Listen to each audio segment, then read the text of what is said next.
It was like a battleground.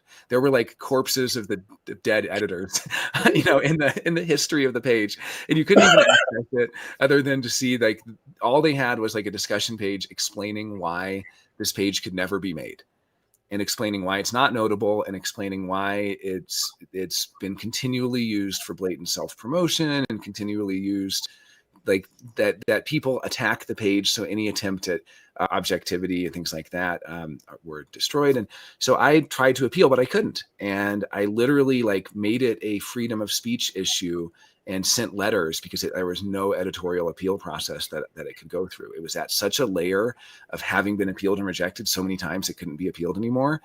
And I had to spend about 2 or 3 years fighting to get that page made.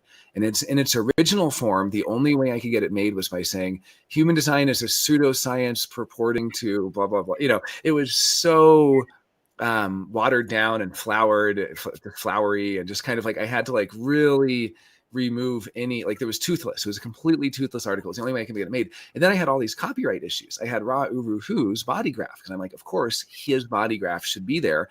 And I was actually getting copyright takedowns. And then somebody said, well, you don't have the right, this came up in astrology groups, you don't have the right to share someone's private details unless it's this or that, or I don't even know what. Like it was like, as policy, you need permission from the person whose body graph you're featuring, because he's dead, you can't get his permission, like all this stuff. So I'm like, okay, I will use my body graph. And even still with mine, there were complaints. I mean, the people had it out for the page. Like there were enemies of the human design page. There were editors who were trying to find any little nitpicky thing to get it removed.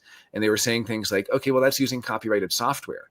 And then I said, well, it's a small enough resolution image that it falls within the guidelines. I mean, this was a legal battle. Like someday there'll be a courtroom drama of Jonah versus the editors of Wikipedia for creating the human design page. So yeah, this was about 3 years of my life that I spent getting that page made. And yeah, it is very short. It has about 20 references for notability. I'm glad that it no longer has some of the poor descriptions it had when it started about being a pseudoscience, things like that. It's a little more developed now. But yeah, this is kind of what it's like trying to get something into the collective, right?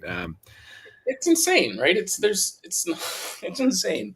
So thank you for persisting with that, because it needs a page, and maybe now that it's got some teeth, it'll grow or be allowed to grow. We'll It see. has one tooth. It has one tooth. It doesn't have teeth yet.